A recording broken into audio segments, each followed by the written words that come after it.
Assalamualaikum warahmatullahi wabarakatuh. Bismillahirrahmanirrahim. Alhamdulillah, bertemu lagi dengan Syekh Jati Channel. Pada kesempatan kali ini saya berusaha menjawab pertanyaan dari sahabat Syekh Jati atas nama akun Budi Raharjo. Alhamdulillah, beliau adalah salah satu subscriber Syekh Jati kurang lebih sudah 1 tahun yang lalu. Langsung saja kita bacakan pertanyaan beliau. Assalamualaikum Syekh. Waalaikumsalam warahmatullahi wabarakatuh. Setelah sholat malam tadi malam, keinget aku dulu pernah mimpi menerima kertas yang isinya saya yakin itu adalah daftar Asmaul Husna. Lalu saya iseng-iseng coba zikirkan salah satu Asmaul Husna, yaitu Ya Latif. Lalu dibaca, diulang perlahan-lahan, dan ada reaksi di badan. Suara seperti membesar, berwibawa, otot-otot mengeras, kaku. Serasa badan ini besar dan kuat. Tangan bergerak seperti gerakan silat. Kemudian setelah menenangkan diri, saya coba baca yang lain. Ya Rahman, Ya Rahim. Reaksinya beda lagi. Tangan seperti mengangkat, memangku dunia, dan berusaha merangkulnya. Lalu tangan ke atas meliuk-liuk. Serasa badan ini terbang naik ke atas langit yang tinggi. Berusaha menenangkan badan kembali. Lalu saya coba berzikir, Ya Bashir, Ya Bashir. Reaksinya tangan bergerak-gerak sendiri, mengipas-ngipas dengan gerakan cepat ke badan, kepala, kaki, dan tangan. Ada aliran angin hasil kibasan itu. Saya merasakan angin itu membersihkan badan saya ini. Pertanyaannya, apa yang terjadi sebenarnya? Terima kasih. Alhamdulillah, ini adalah pengalaman yang sangat bagus. Tapi saya rasa saya tidak akan mengupas itu semua di dalam forum ini. Aku akan mengarahkan menurut tauhid kepada Allah. Jadi mengenai hal ini, saya teringat dengan tetangga saya yang menerima sesuatu dari dalam mimpi. Kemudian selanjutnya beliau bisa memiliki keahlian pijat dan memiliki banyak pasien. Meskipun apa yang dimilikinya itu adalah bisa bermanfaat dan menolong orang banyak, tetapi pernahkah kita berpikir, jika hal tersebut terjadi pada kita, bisakah itu mampu menolong rohani kita dalam menuju Allah SWT? Menurut aku tidak. Mengapa demikian? Ya tidak lain karena jalannya sudah beda. Sebuah perjalanan menolong orang dan perjalanan mencari jati diri, ini sudah beda sekali. Lalu apa hubungannya dengan menerima kertas yang bertuliskan daftar Asmaul Husna? Para sahabat semua, jadi ketika beliau teringat bahwa dahulu menerima kertas yang isinya adalah daftar Asmaul Husna, maka hal ini seharusnya bisa dibuka maknanya secara kerohanian, karena ini adalah bahasa-bahasa rohani. Ini adalah jalan spiritual seseorang saat itu. Sedikit aku buka maksud dari makna perjalanan spiritual beliau tersebut. Maksudnya beliau mendapatkan perintah untuk mengisi lembaran hidup beliau dengan nama-nama mulia tersebut. Bagaimanakah caranya untuk mengisi hidup kita dengan nama-nama tersebut? Para sahabat semua, Allah SWT itu bisa dikenal oleh makhluknya dengan beberapa fase, dari yang paling sulit sampai yang paling mudah. Para alim menjelaskan bahwa Allah itu terdiri dari 4 huruf hijaiyah, yakni alif, lam, ha.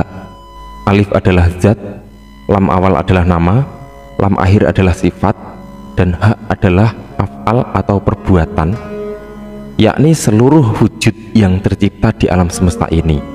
Perhatikanlah, dijelaskan bahwa Allah SWT itu memiliki 99 nama di situ. Setiap nama memiliki sifat. Jadi setiap nama Allah di situ selalu tersertai oleh sifat-sifat Allah.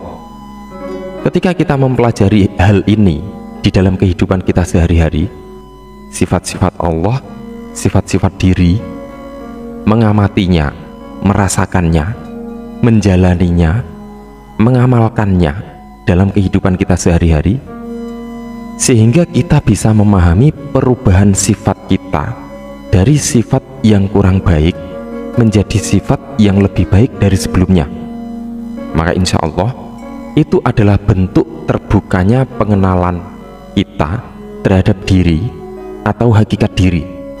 Ini adalah sebuah proses perenungan jiwa yang mampu menjadikan konektivitas sehingga kita bisa sampai kepada Sang Maha Jiwa itu sendiri. Wallahu a'lam. Akan tetapi ketika ingatan kita muncul, kemudian kita melakukan zikir, memasukkan asma-asma tersebut di dalam zikir kita, mengikutinya saja sesuai dengan naluri manusia yang ada pada saat itu. Saat ingatan itu timbul tanpa ada aktivitas akal manusia di situ, yang mana akal tersebutlah yang merupakan salah satu ciri kesempurnaan manusia, karena yang menjadikan sebuah tanda bahwa manusia itu sangat beda dengan makhluk ciptaan Allah SWT yang lainnya adalah akal. Maka ketika kita teringat dan memasukkan Asmaul Husna tersebut di dalam zikir, mengikuti naluri tersebut di dalam ingatan kita, mengikuti naluri tersebut saja tanpa untuk memahami, bukankah saat itu akal tidak berfungsi dengan baik? Padahal kita ini manusia dan bukan hewan.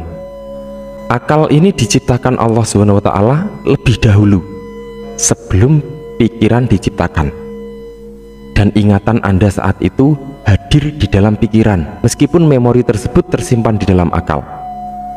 Akal adalah memori yang sangat besar yang mampu tersambung pada dimensi batin serta alam di sekitar kita, bahkan di seluruh alam semesta ini, hingga sampai pada Allah SWT. Dan ketika Anda melakukan zikir tersebut, maka yang terjadi adalah akan terlihatnya faedah, kegunaan, manfaat yang timbul dalam pengalaman spiritual batin manusia, tetapi tanpa memahami sifat. Para sahabat semua, jadi ketika ingatan kita timbul mendapatkan kertas dengan tulisan Asmaul Husna, kemudian kita melakukan zikir, maka yang terjadi adalah terlihatnya faedah, kegunaan, manfaat yang berbeda-beda di setiap asma tersebut, dan manfaat yang timbul dari pengalaman spiritual batin Anda tersebut tanpa memahami sifat. Padahal sesungguhnya di dalam sifat itulah justru yang menjadikan pembuka sifatullah pada diri manusia. Itulah yang terpenting di dalam ilmu bertauhid kepada Allah SWT. Jadi zikir-zikir yang mendapatkan reaksi-reaksi seperti tersebut, itulah yang nantinya akan mengurangi keikhlasan di dalam mendekatkan diri kepada Allah SWT sebenarnya, sehingga akan sangat rawan kepada aktivitas fisik yang bersifat khurafat, tahayul, dan bid'ah, meskipun itu timbul dari dunia spiritual kita. Jadi ketika kita menanam padi, maka pastilah akan tumbuh rumput di sekitarnya. Meskipun rumput itu adalah berguna, tetapi berguna sebagai makanan hewan.